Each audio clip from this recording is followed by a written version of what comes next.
وہ track record ایک طرف رکھا, ان کی پارٹی کا ٹریک ریکارڈ ایک طرف رکھا, اور ان کی حلف برداری کی تقریب میں جا کے شامل ہوئے to give peace a chance. مگر اس کے بدلے میں پاکستان کو کیا ملا؟ ہر روز یا ہر دوسرے روز لائن آف کنٹرول کے اوپر گولہ باری, ڈائیلاگ کا راستہ مکمل طور پہ بند کر دیا گیا. ہندوستانی جارحیت اور یہ جو براؤ بیٹنگ آف ہے یہ کبھی قبول نہیں کرے گا, اور میرا خیال ہے کہ دنیا کو بھی یہ سمجھ آنی چاہیے اور پاکستان قوم کو بھی مطمئن ہونا چاہیے کہ یہ بیٹنگ آف ڈرمز نہ تو پاکستان خطے کے انٹرسٹ میں ہے اور نہ ہندوستان کے انٹرسٹ میں ہے. مگر خدا نہ خواستہ اگر کوئی ایسی صورتحال آئی تو بات سے جہاں سے میں نے آغاز کیا تھا کہ پاکستان برما نہیں. یقیناً پاکستان برما نہیں. بات فوجی قیادت اور متعلقہ خارجہ امور کے ماہرین اور وزارتوں سے نکل کے اب وزارت اطلاعات و نشریات دونوں ممالک کی اور وزیر داخلہ تک پہنچ گئی. چودھری نثار علی خان کا جواب آپ نے سنا. اب دیکھتے ہیں پاکستان کے جو اراکین اسمبلی ہیں ان کا بھارتی دھمکیوں کے حوالے سے کیا کہنا ہے. نیو ٹیکنالوجی کی جنگ ہے, اس میں اور کچھ نہ فوج بڑے تعداد میں فوج کی بات ہے نہ کوئی بھائی, یہ ٹیکنالوجی کی جنگ ہے, اور جتنا نقصان ہمیں ہو سکتا ہے 3 گنا زیادہ نقصان ہندوستان کو بھی ہو سکتا ہے. مگر پاکستان ان جنگوں میں نہیں جاتا. ہم نے یو این کو کہا ہے کہ یو این بیچ میں آئے اور اس کے اسٹیٹمنٹ جو مودی نے دیے ہیں اس کو دیکھے. ہندوستان نے اب تک پاکستان کے نظریاتی اور جغرافیائی وجود کو تسلیم نہیں کیا ہے, اور مودی کی تمام تر نظریات وہ دہشت گردی پر مبنی ہے, انتہا پسندی پر مبنی ہے, اور ان کی ان خیالات سے اس پوری ریجن میں فساد برپا ہو سکتا ہے, بربادی آ سکتی ہے. پاکستان کو کوئی فکر نہیں ہے. ہماری دفاع مضبوط ہاتھوں میں ہے, ہماری فوج اور ہمارا جو ہتھیار ہے ہمارے پاس, نیوکلیئر طاقت ہے.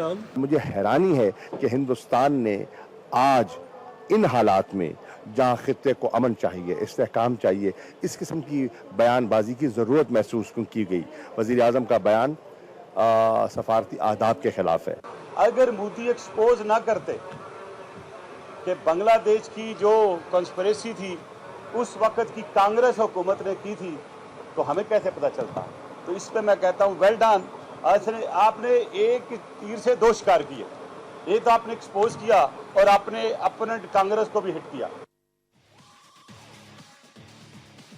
رد عمل بات کرتے ہیں. اسٹوڈیوز میں موجود ہمارے خاص مہمان رانا افضل خان, رکن قومی اسمبلی, حکمران جماعت مسلم لیگ نون سے ان کا تعلق. ان کے ساتھ تشریف رکھتے ہیں ڈاکٹر منظور آفریدی جو ماہر بین الاقوامی امور ہیں, اور ان کے ساتھ تشریف رکھتے ہیں بریگیڈیئر سعید نذیر, دفاعی تجزیہ کار ہیں. بہت شکریہ آپ تمام مہمانوں کا. بات ہم سیاستدانوں سے ہی شروع کرتے ہیں کیونکہ سیاستدانوں کی چھڑی ہوئی جنگ ہے یہ. تو رانا افضل صاحب, بھارت کی طرف سے دھمکی دینا کوئی نئی بات تو نہیں, مگر ایک تاثر یہ ہے کہ شاید مسلم لیگ نون کی حکومت رد عمل ظاہر کرتے وقت اتنی مستعدی نہیں دکھاتی جتنی اس کو دکھانی چاہیے, اور فوجی قیادت ہمیشہ بازی لے جاتی ہے. دیکھیں جی, فوجی قیادت کو آپ حکومت پاکستان سے الگ نہیں کر سکتے, اور یہ ہر انسٹیٹیوشن نے اپنے اس کا رسپانس اس انسٹیٹیوشن کے ڈیزائن کے مطابق آئے گا. فوجی کا جب رسپانس آئے گا تو اس کی ایک ٹون ہوگی. جب ہماری فورن منسٹری کا رسپانس آئے گا تو اس میں ایک ڈپلومیٹک ٹچ ہوگا. جب ایک پولیٹیشین کا رسپانس آئے گا تو اس میں ایک پولیٹیکل ٹچ. ہم انسٹیٹیوشنز ہیں لیکن ایک حکومت کا حصہ ہیں. میں سمجھتا ہوں کہ جو آج ہوا اس میں اس چیز کا علم تو ہمیں تھا, اور اس کے اوپر کتابیں بھی لکھی جا چکی ہیں کہ انڈیا کی فوج کا کیا رول تھا, لیکن ہندوستان کی حکومت نے سرکاری سطح پہ اس کا اعتراف نہیں کیا تھا. اور میں سمجھتا ہوں کہ اس بیان کے بعد ہندوستان ایک ڈپلومیٹک فرنٹ پہ, ایک پولیٹیکل فرنٹ پہ, ایک ان کا امیچور پرائم منسٹر ایک بہت بلنڈر کر گیا ہے, اور وہ اب اس میں پھنس گئے ہیں. انہوں نے اب خود ایڈمٹ کیا, نہ صرف آپ جانتے ہیں کہ مودی صاحب کا جو بیک گراؤنڈ ہے وہ ایک کسی نفیس انسان والا نہیں ہے, ایک اسٹریٹ بوائے سے وہ گرو کیے, اور ہی از نون فار اینٹی مسلم رویہ. اور اس کے بعد امریکہ جیسے ملک نے ان کے اوپر ریسرچ کر کے ایک پابندی لگا دی کہ وہ امریکہ نہیں آ سکتے. تو وہ پرانی بات ہوگی نا. لیکن میں ان کی کیٹیگری بتا رہا ہوں کہ وہ کیا خود ان کے پاس چل کے آ گیا وہ بعد میں. اب تھوڑا سا ہم آگے آ جائیں. اب وہ ہندوستان کے وزیر اعظم بنتے ہیں, کیسے بنتے ہیں؟ وہ اگر اسٹریٹ بوائے تھے, ان کو بھارت کے عوام نے, کروڑوں عوام نے منتخب کیا, हमारे वज़ीर आज़म को भी मुंतखब किया, तो नरेंद्र मोदी का जवाब नवाज शरीफ क्यों नहीं दे रहे? देखिए, मैं जो कह रहा हूँ कि जो बैकग्राउंड है कि वो एक पाकिस्तान बैशिंग, मुसलमान बैशिंग, और इस तरीके से वो आज वो जीत के आ गए। लेकिन क्या नवाज शरीफ साहब को उसी जुबान में जवाब नहीं देना चाहिए था? मेरा ख्याल है कि हमारे प्राइम मिनिस्टर को एक ग्रेसफुल तरीके से आज उन्होंने जिस तरीके से बात की वो बहुत इनफ है, और एक छोटी सतह पे उनको नहीं जाना चाहिए, उनको एक अपने रुतबे पे रहना चाहिए। हमारे जिन वज़रा ने बयान दे दिए, अब मैं समझता हूँ इनसे भी छोटे वज़रा ने को बयान देना चाहिए इसके ऊपर, और हमारी डिप्लोमेट्स के हाथ में वो टूल आ गया जिससे वो वेपन आ गया। फौजी का हथियार होता है बंदूक, डिप्लोमेट का हथियार होता है एक admitted position of India. Bharat के वज़ीर आज़म का जवाब पाकिस्तान के आर्मी चीफ को क्यों देना पड़ा, और उन्होंने पहल कैसे की? देखें, अगर आप इसमें ये तफरका निकाल रहे हैं कि जी आर्मी चीफ को जब पाकिस्तान की सरहद को थ्रेट करेगा कोई, तो आर्मी चीफ का बयान जो है हुकूमत की तरफ से एक जायज़ और एक पॉजिटिव रिस्पॉन्स, और वो काफ़ी है, और वो काफ़ी है। क्या वो डिप्लोमेटिक बयान था? देखिए, वो आर्मी चीफ का बयान, वो फौजी बयान था कि हम भी पाकिस्तान के अंदर दाखिल होकर बर्मा जैसी कार्रवाई कर सकते हैं। उसका रिस्पॉन्स वहीं से आना था कि आप ख्याल करें, आप हमें बर्मा ना समझें और आपको महंगा पड़ेगा। उसके बाद डिफेंस मिनिस्टर का बयान आ गया, उसके बाद हमारे फॉरेन मिनिस्टर का बयान आ गया। मैं समझता हूँ कि उनका अगर वजीर आज़म अपने लेवल से नीचे गिरा है तो हमारे वजीर आज़म को नहीं गिरना चाहिए। तो बड़ा पॉपुलर हो गया अपने मुल्क में। अपने मुल्क। जी, डॉक्टर मंजूर आफरीदी साहब, आप तो तहकीक और तारीख में बड़ी आप मुशाहिदा रखते हैं, क्या भारतीय वज़ीर आज़म का ये बयान कोई बहुत बड़ा इंकशाफ है? क्या ये इकरार जुर्म है, एक ऐसा इकरार जुर्म जिस पे बैनुल-अक़वामी बरादरी को फौरी तौर पे एक्शन लेना चाहिए? बिस्मिल्लाहिर्रहमानिर्रहीम। बिल्कुल, इंडिया ने हमेशा इस तरह का किरदार अदा किया है, और जिस तरह राना साहब ने भी फरमाया, तो ये तो ऑलरेडी पूरी दुनिया को ये चीज़ मालूम थी कि वहाँ पे इंडिया की इन्वॉल्वमेंट रही है ईस्ट पाकिस्तान क्राइसिस में, और ये इंडिया के लिए एक वीक पॉइंट है, क्योंकि इंडिया का चेहरा जो है अब पूरी दुनिया के सामने इस तरह खुल के सामने आया है कि अब फॉर द फर्स्ट टाइम उन्होंने ऑफिशियली जो है ये इकरार किया है। तो ये आज से 100 साल बाद भी यह पढ़ा जाएगा कि वाकई India was too much involve in east Pakistan crisis, क्योंकि अगर एक मुल्क का वज़ीर आज़म जाके दूसरे मुल्क के दौरे पे और वहाँ पे ये ऑफिशियली अनाउंस करे, तो इससे और बुरी बात क्या होगी? मेरे ख्याल में वो पॉलिटिकली और डिप्लोमेटिकली, जिसको इंटरनेशनल डिप्लोमेसी कहते हैं, तो आलमी सफारतकारी की रूह से वो हार चुके हैं इस बयान के बाद। तो अच्छा, दूसरी बात ये कि क्या अक़वाम आलम को इसका नोटिस लेना चाहिए? ऑफ कोर्स अक़वाम मुत्तहिदा को इसका नोटिस लेना चाहिए, क्योंकि ये यूएन चार्टर की खिलाफ वर्जी हैं। कोई भी स्टेट, कोई भी रियासत ये हक नहीं रखती कि वो दूसरी रियासत में जाके मुदाखलत करे, इंटरफेरेंस, या अगर करे भी तो इकरार करने का हक नहीं रखती। या ऑफ कोर्स के उसको कहना नहीं चाहिए, कहना नहीं चाहिए। देखें, हमारे कभी किसी सदर वज़ीर आज़म ने इकरार ऐसा नहीं किया, कभी जो कि अब नरेंद्र मोदी ने किया है। हाँ, नरेंद्र ऐसे मोदी, करना नहीं चाहिए। हमने ऐसा काम भी नहीं हमने ऐसा काम ही नहीं किया है। हमारी इन्वॉल्वमेंट तो कभी नहीं रही किसी भी मुल्क में। तो इस हवाले से बिल्कुल ये अक़वाम मुत्तहिदा की उसूलों की और चार्टर की खिलाफ वर्जी हैं, और अक़वाम मुत्तहिदा को या जितनी भी इंटरनेशनल कम्यूनिटी हैं उनको सख्ती से इस बात का नोटिस लेना चाहिए, क्योंकि अगर हम देखें 9/11 के बाद जितना मलबा है वो पाकिस्तान पे गिराया जाता है।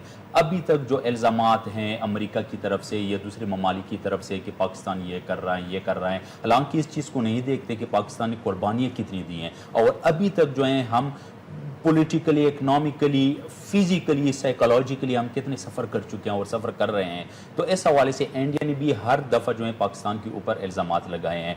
अब इस सरकारी बयान के बाद में, तो इसको सरकारी बयान कहूँगा क्योंकि एक हेड ऑफ द गवर्नमेंट ने यह बयान दिया है, तो अब इस सरकारी बयान के बाद जो है बिल्कुल इंटरनेशनल कम्युनिटी को न सिर्फ कंडेम करना चाहिए, बल्कि इससे एक स्टेप आगे जो है उनको जाके इंडिया से ये पूछना है। नरेंद्र मोदी ने जो बयान दिया, मुझे आप दुरुस्त करें अगर गलत नहीं, उन्होंने बात की शायद अपनी एक सियासी जवानी की, जब वो जवानी थे, स्टूडेंट थे, कॉलेज में थे, तो और उन्होंने कहा कि मक्ती बहनी के साथ भी उनके बहुत एक राब्ते थे और रहे हैं। तो क्या वो एक भारतीय हुकूमत के मुलव्वस होने की का इकरार जुर्म कर रहे थे, या एक सियासी वर्कर के मुलव्वस होने का मुक्ति बानी के साथ इकरारी जुर्म कर रहे हैं। देखिए, हम आई थिंक यहाँ पे इस चीज़ को जो है एक साइड पे रखते हैं कि आए एक पॉलिटिकल वर्कर की हैसियत से या एक इंडियन गवर्नमेंट की इन्वॉल्वमेंट वहाँ पे रही थी। अब जो है वो आपके ख्याल में उन्होंने किस चीज़ का इकरार जुर्म उन्होंने मेरे ख्याल में वजाहत हुकूमत का कर किया है। नहीं, उन्होंने कहा कि हुकूमत की हमारी फौज involvement इन्वॉल्व का थी है। और हम हाँ। फौज के साथ लड़े। और नहीं तो इसका कोई सबूत चाहिए था। जब 1971 में जो कुछ हुआ सारी दुनिया ने देखा, उनकी फौज की इन्वॉल्वमेंट का इसमें क्या नया इंकशाफ है, नया सबूत है? आई थिंक वो जो है देखिए, जब भी वहाँ पे अवामी लीग की हुकूमत आती है बांग्लादेश में शेख हसीना वाजिद की सूरत में, तो ये इंडिया बांग्लादेश नेक्सस जो है, ये गठजोड़ जो है और ज़्यादा मजबूत हो जाती हैं। पिछली दफ़ा भी इस तरह हुआ है, तो अब इस दफ़ा भी और इंडिया में खासकर जो जब बीजेपी की हुकूमत होगी तो ये बीजेपी और अवामी लीग की नेक्सस जो है ये भी कोई नई बात नहीं है। तो अब आई थिंक कि वो ये बावर कराना चाहते हैं उनको कि we are with you, right. और ये तो इसका मतलब डॉक्टर मंजूर साहब, इसका मतलब क्या ले सकते हैं हम कि जो बांग्लादेश हमसे टूटा वो भारत की साजिश की वजह से टूटा या हमारे बंगाली भाइयों की महरूमियों की वजह से टूटा? आप इन दोनों में से किसको ज़्यादा इम्पोर्टेंट समझते हैं? मेरे ख्याल में ये दोनों चीज़ें थी, लेकिन जब तक फॉरेन इन्वॉल्वमेंट ना हो तो जो इंटरनल चैलेंजेस हैं उसको आप काबू कर सकते हैं। सेम सिचुएशन आप कैसे काबू करते हैं हम उसको? हर मुल्क की अपनी एक स्ट्रेटजी होती है कि ग्रीवेंसेस को कैसे दूर करना है। बलूचिस्तान की एग्जांपल है, वहाँ पे जो थोड़ी बहुत इस तरह डिस्टर्बेंस हैं वहाँ पे भी ये ज़ाहिर हिसाब से भी काफ़ी मुख्तलिफ हालात, तो इस तरह ईस्ट पाकिस्तान से तो इससे भी ज़्यादा मुख्तलिफ था ना बलूचिस्तान से। चलें तो अब इस पे गुफ्तगू करते हैं छोटी सी ब्रेक के बाद हम बात करेंगे ब्रिगेडियर सैयद नज़ीर साहब से।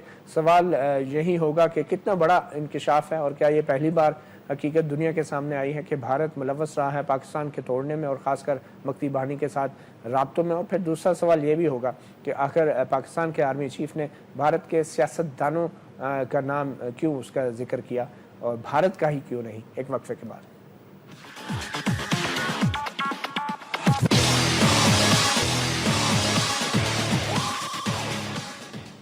Welcome back. अपना गिरबान में हम बात कर रहे हैं भारतीय धमकियों और पाकिस्तान के रद्द-ए-अमल के हवाले से। ब्रिगेडियर सैयद नज़ीर साहब, कितना बड़ा इंकशाफ था ये कि भारत मक्ती बहानी के साथ जो है वो राब्ते में था और कितना बड़ा इकरार जुर्म है, एक ऐसा इकरार जुर्म जो किसी बैनुल-अक़वामी कानून के काबिल गिरफ्त है? बिस्मिल्लाहिर्रहमानिर्रहीम, थैंक यू। असल में अगर इस मौजू को हम देख लें तो एक तो तारीख़ी तनाजुर में अगर देख लें तो जब इंदिरा गांधी ने एक्सटीरियर मैन्योर उस वक़्त किया था और उसने दुनिया के मुल्कों को ये बावर कराने की कोशिश की थी कि हम मशरक़ी पाकिस्तान में इन्वॉल्व नहीं है लेकिन हम उनकी अखलाक़ी मदद कर रहे हैं। और फिर निक्सन और किसिंजर उसके किताब में है क्या रिमार्क्स है कि बड़े अनपार्लियामेंटली कि उस मैं देश कहता हूँ क्योंकि मुझे जेब नहीं देता, मैं नरेंद्र मोदी नहीं हूँ, उसने हमें धोखा दिया। और फिर उसने जब मशरक़ी पाकिस्तान बांग्लादेश बन गया तो उसने क्या कहा था कि हमने 1000 साल का बदला ले लिया, तारीख का बदला ले लिया और हमने दो कौमी नजरिया को बहर बंगाल में दफन कर दिया। तो क्या इससे बड़ा इकरार और पहले नहीं हुआ था? और दूसरी बात ये कि ये तो अब बहुत सारे जर्नलों के अपने जो कि अरोड़ा के हैं, बाकी के मानिक शाह के हैं, उन्होंने तस्लीम किया है। लेकिन अब नरेंद्र मोदी को जवानी क्यों याद आई, ये एक बात है। और वो भी ढाका यूनिवर्सिटी में, और वो भी उस भाषा में बात कर रहा है जो भाषा वो इस्तेमाल करता है, यानी लैंग्वेज इस्तेमाल करता है नॉर्मली आरएसएस के प्लेटफॉर्म से, वीएचपी के प्लेटफॉर्म से। तो मुझे तो यूं लग रहा है कि नरेंद्र मोदी अपने प्रीमियरशिप से बड़ा नीचे उतरकर एक वीएचपी के या आप आरएसएस के लीडर के तौर पर उसने बयान दिया है। एक दूसरी बात ये है, ब्रिगेडियर साहब यहाँ पे भी आपको जरा रोक के दूसरी तरफ भी आएंगे, मगर क्या कभी किसी पाकिस्तानी क़यादत ने या पाकिस्तानी सियासतदान ने या फौजी हुक्मरान ने भारत के लिए ऐसा बयान कभी नहीं दिया?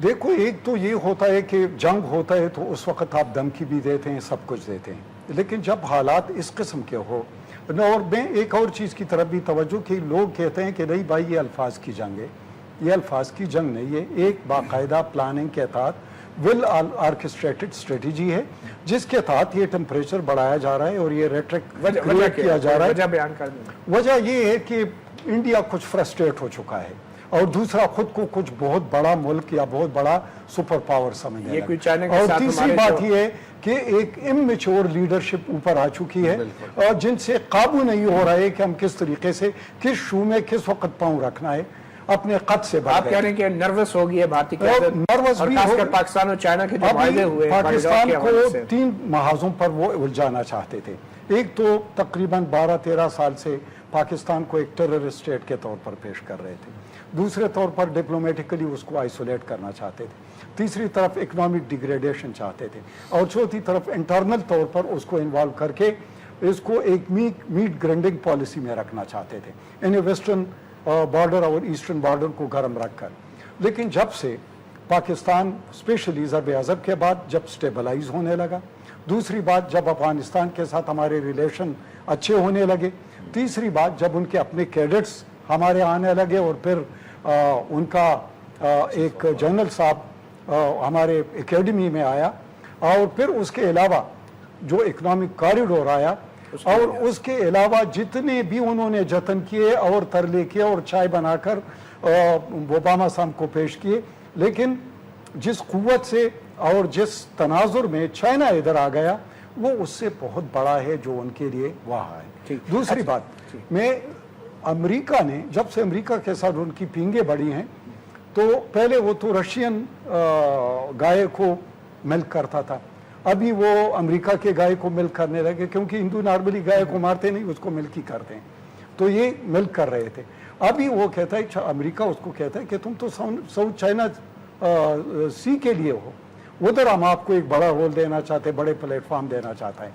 तो उस रोल को समझकर वो समझता है कि हमने बांग्लादेश को दबाया, हमने भूटान को दबाया, श्रीलंका को दबाया, इसी तरह मालदीव को, छोटे मुल्कों को, ये पाकिस्तान एक है जो दरमियान में खड़ा है, तो इसको क्यों ना इस तरीके से दबाया। ब्रिगेडियर साहब ये बता दें बतौर एक साबिक फौजी और साबिक ब्रिगेडियर, आप कैसा महसूस करते हैं कि जब भी भारत के वज़ीर आज़म या उनके वज़रा की तरफ से कोई ऐसी धमकी आती है तो उसका जवाब कहाँ से जाना चाहिए? पहले क्या वज़ीर आज़म नवाज शरीफ को तुर्की बतुर्की जवाब देना चाहिए था?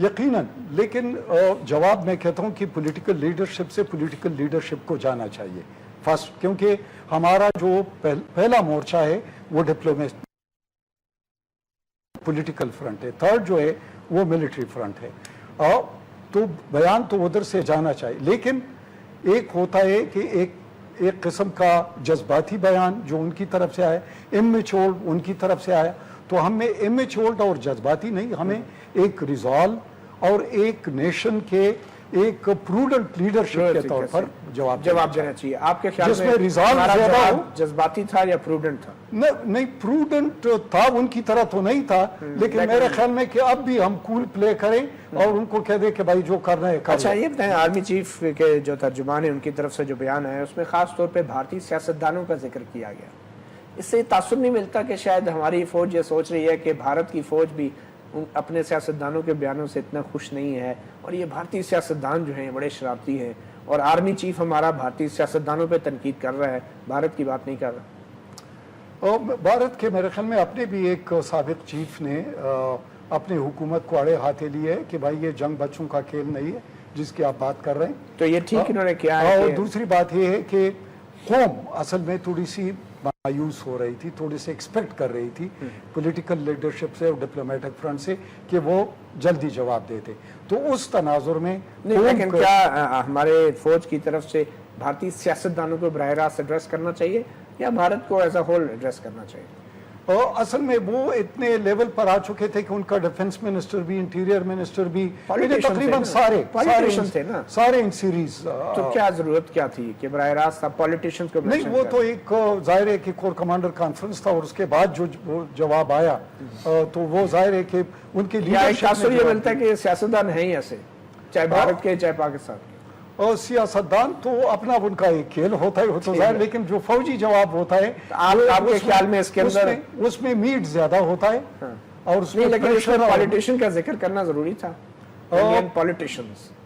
और पॉलिटिशियन का जिक्र अगर न भी करते और सिर्फ बार को करते तो वो भी काफ़ी था। क्यों राना साहब, आपके ख्याल में ये हमारे आर्मी चीफ की तरफ से भारतीय सियासतदानों के लिए जो इतना ज़बरदस्त जवाब है, ये ज़रूरी था? सियासतदानों का मेंशन करना ज़रूरी था? जो सवाल आप पाकिस्तान में बहुत दफ़ा रिपीट करके और बाहर बहुत गहराई में जाने के लिए पूछते हैं, फ़ौज ने ये कहा, सियासतदान ने ये कहा, हिंदुस्तान में गवर्नेंस के ऊपर कोई डाउट्स नहीं है। क्यों यहाँ पे हैं? आपके सवाल पूछने से लगता है कि यहाँ पे हैं। हिंदुस्तान में यहाँ पे भी नहीं, यहाँ पे मैं समझता हूँ कि बहुत बेहतरी आई है और हम लोग एक पेज पे हैं और इस चीज़ को अब एक्सेप्ट कर लेना चाहिए, क्योंकि पाकिस्तान में कोई ऐसी चीज़ है नहीं। खुदा न खास्ता माजी का जो है वो खदशात थे वो पीछे रह जाने चाहिए। वी आर अब हम आगे जा रहे हैं। हिंदुस्तान में तो बिल्कुल आप कहते हैं इससे कोई फर्क नहीं पड़ता अगर उन्हें भारतीय सियासतदानों जहां से बयान आया उन्होंने उसको क्या दिया। अगर देखें इंडियन आर्मी जो है, आर्मी वाले का फौज का एक नेचर है, एक कभी इंडियन आर्मी की तरफ से हमने नहीं सुना कि पाकिस्तानी सियासतदान ऐसे। वही मैं कह रहा हूँ कि उनका एक वे ऑफ वर्किंग है और एक तरीका है, वो अपने हालात के मुताबिक बयान देते हैं। वो बेहतर है अगर उनको वो इंडियन पॉलिटिकल लीडरशिप टास्क दे बनता ना, क्या उनका वे ऑफ वर्किंग बेहतर है या हमारा? एक वक्त था जब इंडियन फोर्सेस हमारे बॉर्डर्स पे आके कैंप कर रही थी, उस वक्त उनके बयानात आते थे क्योंकि उनको टास्क दिया गया था। आज उनके पास प्रोबेबली ऐसा टास्क नहीं है और आर्मी का कोई बयान नहीं आया। और पॉलिटिकल लीडरशिप, जैसे मैं पहले भी कह रहा था, मैं इंडिया भी गया हूँ और मोदी गवर्नमेंट बहुत ज़्यादा अंडर प्रेशर है। उन्होंने जो इकोनॉमिक टारगेट्स कौम को दिए थे उस अचीव नहीं हुए, उन्होंने जो कश्मीर में टारगेट्स दिए थे वो अचीव नहीं हुए, वहाँ पे पॉलिटिकल सक्सेस उनको नहीं मिली। दुनिया भर में एक इकोनॉमिक डिप्रेशन आई, इंडिया की भी एक्सपोर्ट्स काफ़ी कम हुई। तो जो मोदी गवर्नमेंट है अब वो फिर पाकिस्तान बैशिंग या बर्मा बैशिंग, वो अपने आप को उन्होंने तो कहा था। अच्छा, मुझे ये बताया ना, आप तो माशाल्लाह आपकी पार्टी हुकूमत में थी जब ये कारगिल की जंग छिड़ी। शुरू में तो जो है किसी ने नहीं माना कि किया या नहीं, मगर बाद में बहुत सारे इकरार भी हुए। जनरल मुशर्रफ साहब आप बबागे दौल कहते हैं कि हमारा ये बड़ा कामयाब ऑपरेशन था, हम जंग जीत चुके थे, मुज़ाकरात की टेबल पे हार गए आप लोग। तो आपकी तरफ से भी तो एडवेंचर्स तो होती रही है ना, आपकी नून लीग की तरफ से, पार्टी की तरफ से। मैं समझता हूँ कि इसके ऊपर तो कोई दो राय है ही नहीं कि जनरल मुशर्रफ ने जो कुछ किया उसके ऊपर आज तमाम फौज भी ये जानती है कि उसने आर्मी उस वक्त की गवर्नमेंट को ब्लफ किया, उसने बेवकूफ़ बनाने की कोशिश की। उसका अपना एक एजेंडा था कि मैं शायद वो 71 की जंग का बदला यहाँ से लूँगा, और उसने बिल्कुल उसने उसका नहीं। तो ऐसे दुश्मन के साथ ऐसा नहीं करना चाहिए।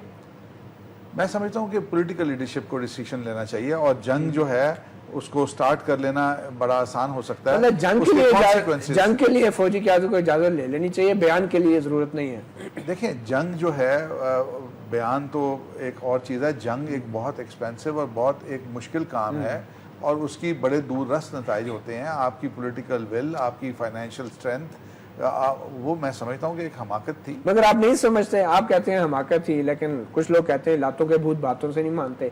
अब जिस तरह के बयान भारत की तरफ से आ रहे हैं, तो जो कुछ कारगिल में हुआ कुछ लोगों की राय में ठीक किया था।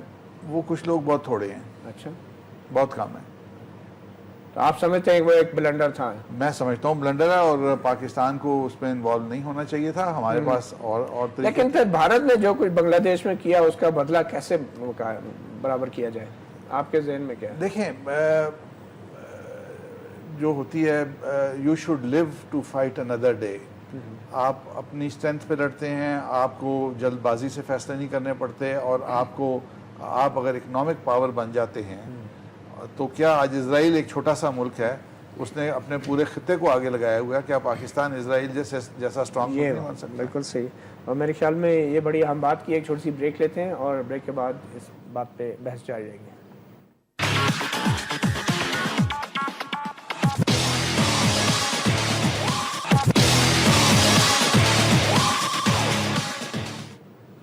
Welcome back. अपना गिरबान में हम बात करें भारतीय धमकियों और पाकिस्तान के रद्द-ए-अमल के हवाले से। डॉक्टर मंजूर आफरीदी, आप के माशाल्लाह तहकीक भी है और स्टूडेंट्स भी होंगे, तालिब-इल्म भी होंगे। भारतीय वज़ीर-ए-आज़म के इस बयान से एक तासुर ये पैदा हो रहा है कि भारत जो है बड़ी साजिशें पाकिस्तान के ख़िलाफ़ की, और यकीनन करता भी है। माजी में उसने पाकिस्तान को 2 टुकड़े भी किया, यह हकीकत सबको मालूम है। मगर पाकिस्तान भी तो अपने दिफा में बहुत कुछ करता रहा है और जो पाकिस्तान का हक भी बनता है। तो कारगिल की जंग को आप कैसे देखते हैं? आप समझते हैं कि कारगिल की जंग जो है वो हिसाब किताब बराबर करने की एक कोशिश थी? کسی حد تک ہم کہہ سکتے ہیں، لیکن دیٹ از میرے خیال میں کہ ایک اچھا ایڈونچر نہیں تھا، تو ایڈونچر تھا ضرور، اتنا اچھا مطلب ہم مانتے ہیں کہ ہم نے بھی جب بس چلا تو کیا. آف کورس اگر موقع ملے تو میرے خیال میں اگر موقع ملے اور آپ یہ سمجھتے ہیں کہ واقعی میں اس موقع سے جو ہے اچھی طرح سے فائدہ اٹھا سکتا ہوں پھر تو کرنا چاہیے. حکمت عملی ہے اور دشمن ہے، جنگ ہے. یہ تو پوری دنیا میں اس طرح ہوتا ہے، آپ پوری سیاست کی تاریخ اٹھا کر دیکھیں. تو یہ ہم مانتے ہیں، اقرار کرتے ہیں کہ ہم نے یہ ایڈونچر کیا. آفیشلی مشرف صاحب نے تو کہا.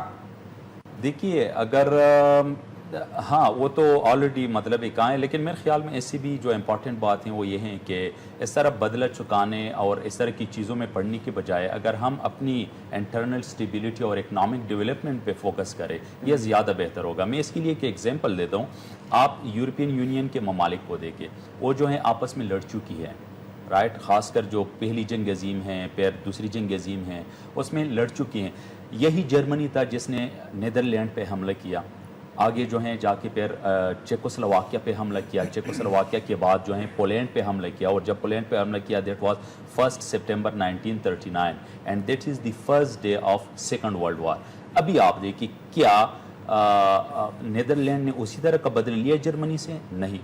میں یہ نہیں کہتا کہ پاکستان کو بدلہ نہیں لینا چاہیے، لیکن اگر کوئی اس طرح کی اپرچونٹی ہیں پھر آف کورس کہ یو ہیو ٹو اپرچونٹی صاحب مسکرا رہے لیکن سے پوچھتے ہیں کہ کتنی اپرچونٹی پہ آپ دیکھیں اب دونوں نیدرلینڈ جو ہیں جرمنی وہ دونوں جو ہیں یورپین یونین کے ممبرز ہیں، دونوں جو ہیں وہ پراسپرس کنٹریز ہیں، دونوں ترقی کر رہے ہیں. اگر بدقسمتی سے دوسری جنگ عظیم کا خاتمہ بھی ایٹم بم کے استعمال کے بعد ہوا، جی چاہے آپ اسے اچھا کہیں یا برا، لیکن جرمنی نے جو ہیں پھر اپنی غلطیاں تسلیم کی، سرنڈر کر گیا. سرنڈر کرنے کے بعد تو غلطیاں تسلیم کرنی چاہیے. یہی سچویشن اگر ہم جنوبی ایشیا میں دیکھیں تو سارک جو ہیں ابھی تک ناکامی کا کیوں شکار ہیں؟ یہ صرف اور صرف انڈیا کے رویے کی وجہ سے. حالانکہ انڈیا ایک کور سٹیٹ ہے اور جو ریجنل آرگنائزیشنز ہوتی ہیں اس میں کور سٹیٹ کا ایک بہت ہی امپورٹنٹ کردار ہوتا ہے. جو انیشیٹو ایک بڑی ریاست لے سکتی ہے، جو مشکل فیصلے بڑی ریاست کر سکتی ہے وہ چھوٹی ریاست نہیں کر سکتی. جی میں ایک اور ایگزامپل اس حوالے سے دوں، یہ آرگنائزیشنز کی طرف بات آ گئی. آپ ای سی او کو دیکھیں، شنگھائی کوآپریشن آرگنائزیشن 96 میں یہ شنگھائی 5 کے نام سے شروع ہوئی، پھر آگے 2001 میں یہ شنگھائی کوآپریشن آرگنائزیشن میں نام چینج ہو گیا جب ازبکستان نے اس کو جوائن کیا. پاکستان بھی اس کا آبزرور اسٹیٹ ہیں اور انڈیا بھی ہیں. وہ کتنی ترقی کر گئے ہیں، بالکل صحیح. لیکن ہم جو ہیں آلدو کے 8 ممبر اسٹیٹ سے سار کیا، اور دیٹ از صرف اور صرف because of the behaviour of India. ٹھیک. بگٹی صاحب کتنا خوفناک دشمن ہے ہمارا اور سازشی دشمن ہے، اور ہم اس کا مقابلہ کیسے کر سکتے ہیں؟ کیا ہمیں جیسے کہ ڈاکٹر منظور آفریدی نے کہا کہ اپنی توجہ اپنی معاشی ترقی کی طرف رکھنی چاہیے، یا ایسے سازشوں کا مقابلہ سازشوں سے ہی کیا جا سکتا ہے؟ اصل میں یہ دو چیزیں جو ہے وہ ساتھ ساتھ بھی چل سکتی ہے اور ایک دوسرے کے متضاد بھی ہیں. جہاں تک انڈیا اور پاکستان کے ریلیشن کا تعلق ہے تو وہ تو مطلب ہے کہ جب سے دونوں ملک وجود میں آئے ہیں، بلکہ وجود میں آنے سے پہلے ان کی جنگ جاری تھی، مسلم لیگ تھا اور کانگریس کا تھا. لیکن جہاں تک اس وقت کی بات ہے پریزنٹ ریئلٹیز کی، گراؤنڈ ریئلٹیز کی، تو ایک تو یہ ہے کہ اب انڈیا اپنی طور پر اور پاکستان بھی یہ سمجھ گئے کہ ہم ایٹمی جنگ نہ لڑ سکتے ہیں اور نہ لڑیں گے. دونوں کی تباہی ہے، میوچول ایشور ڈسٹرکشن ہے. دوسری بات کہ کنونشنل جنگ جو روایتی جنگ ہے، وہ روایتی جنگ ہم ایک تک لڑ سکتے ہیں، اس سے آگے ایک دوسرے کے ریڈ لائن کو کراس نہیں کر سکتے. اس کے لیے انڈیا نے کولڈ وار اسٹریٹجی کہ ہم ایک دم ہلہ بولیں گے، کولڈ اسٹارٹ اسٹریٹجی وہ تھی. اس کو ہم نے مطلب کاؤنٹر کیا کہ جب ہم نے نصر میزائل فائر کیا اور ٹیکٹیکل نیوکلیئر میزائل میدان میں آیا. دوسری بات کہ اب سب غیر روایتی جنگ جو کہ اندرونی ہوتی ہے، تو اندرونی کے لیے انہوں نے ہمارا مغربی محاذ چنا اور دوسری طرف پر ہمارا بلوچستان کا اور ساحلی پٹی کو چنا، اور اس کو ڈیسٹیبلائز کرنے کے لیے انہوں نے خود اجیت دول نے خود کنفیس کیا ہے. یہ چیزیں تو ہو رہی ہیں، نہیں سولوشن کیا ہے اس کا؟ سولوشن اس کا مطلب کیا دونوں طرف سے جذباتی بیانات جو ہیں یہ مسئلے کا حل ہے؟ نہیں جی، मसले का हल बिल्कुल जज्बाती बयानात नहीं है। अब पाकिस्तान को अपने वल्नरेबिलिटीज़ पर कि मेरी कमज़ोरियाँ कौन सी है उसको रीइंफोर्स कराना चाहिए, सीमेंट कराना चाहिए, और जो हमारे स्ट्रेंथ है उसको ज़्यादा बढ़ाना चाहिए। हमारी वल्नरेबिलिटी क्या है? नंबर 1, अफ़गानिस्तान में अमन पाकिस्तान से ज़्यादा ज़रूरी है। वहाँ पर अमन आता है तो पाकिस्तान में अमन आए, और उसके लिए हमें जो भी कुर्बानी देनी पड़े, जितना भी मैं कहता हूँ कि अफ़गानिस्तान के सामने बिच जाना पड़े, या जो अशरफ गनी है उसके हाथ जितने भी मजबूत करने पड़े, ताकि लेकिन अशरफ गनी तो मानते ही नहीं है, वो तो हर रोज इल्जामात लगा रहे हैं, 1 दिन 2 दिन में राब्ते भी करते हैं, वफूद भी आते हैं और हर दूसरे तो इल्जाम भी लगा देते हैं। इतनी पुरानी लड़ाई है तो इतना चंद दिनों में हल नहीं होगी या चंद महीनों में, खासकर भारत के भी। लेकिन हमें इस बात को छोड़ना नहीं चाहिए हर हालत में इसको। और दूसरा इसका मुआशी तौर पे हमारे क्या, दूसरा हमारा ये कि हमारे अपने इंटरनल जो पॉलिटिकल या इकोनॉमिक डिस्पेरिटी है, एक किस्म के आप कहते हैं कि एप्रीहेंशंस हैं, और हमारे अपने लोग की डिप्राइवेशन है, बलूचिस्तान की है, फाटा की है, वो उसको एड्रेस कराना चाहिए। अगर ईस्ट पाकिस्तान कहता था कि इस्लामाबाद के सड़कों से पर्सन की खुशबू आती है, तो आज फाटा वाला भी ये कह सकते हैं और बलूचिस्तान वाला भी ये कह सकते हैं। तो वो एहसास महरूमी को अगर हम समझते हैं सारे पाकिस्तान है, बलूचिस्तान अगर बड़ा उसके हिसाब से, तो उसका एक इंच जमीन पाकिस्तान और की ये जो जमीन। पाक चाइना मुआहदे हैं, आप समझते हैं कि भारत की इन धमकियों के बाद ये मुआहदे अपने, मैं कहता हूं कि इंडिया कुछ नहीं कर सकता अगर हम अपने तौर पर यूनाइट रहें और अपने इक्तिसादी तरक्की पर, और प्लस चाइना को हर हाल में ये कॉरिडोर कंप्लीट करने चाहिए। राना साहब मुख्तसरन ये बताएं कि ऐसे हालात में अब पाकिस्तान और भारत के दरमियान राब्तों और तिजारत का क्या मुस्तकबिल है? देखिए, हमें कोई जल्दबाजी नहीं शो करनी चाहिए। हम पाकिस्तान हिंदुस्तान के बगैर भी अपने आप को सस्टेन करेगा, बहुत अच्छे तरीके से करेगा। अफ़गानिस्तान, ईरान जो बाकी नेबर्स हैं और इंटरनेशनल दुनिया में हम अपने आप को, भारत ने टॉक्स तक हमारे साथ बंद कर दिए हैं। तो मेरा ख्याल है कि हमारा जो एक स्टेटमेंट बहुत पहले आया था कि अब भारत को ज़रूरत होगी तो हमसे बात करने की, तो कर आप उस पे अभी मैं समझता हूँ कि वो इस वक्त दुरुस्त पॉलिसी है। राना अफजल खान साहब, ब्रिगेडियर सैयद नज़ीर साहब और डॉक्टर मंजूर आफरीदी, बहुत शुक्रिया मेहमानों का। ये धमकियाँ मेज़ बयानात सरहद के दोनों तरफ से आना कोई नई बात नहीं है। यकीन नरेंद्र मोदी की तरफ से ये बयान आना नई बात है, क्योंकि पाकिस्तान और भारत के दरमियान तमाम मुज़ाकरात के रास्ते भी अब बंद हो चुके हैं, फिल वक्त बंद हैं, और ऐसे हालात में, ऐसे कशीदगी के हालात में इन बयानात से सवाए कशीदगी के कुछ हासिल नहीं होगा। पाकिस्तान को यकीनन एक सियासी तौर पे मुत्तहद होकर इस किस्म की धमकियों का जवाब देना चाहिए, और इसमें क़यादत जो है यकीनन सियासी क़यादत को ही करनी चाहिए। अपना गिरबान से मतीउल्लाह जान को इजाज़त दीजिए। अल्लाह हाफ़िज़।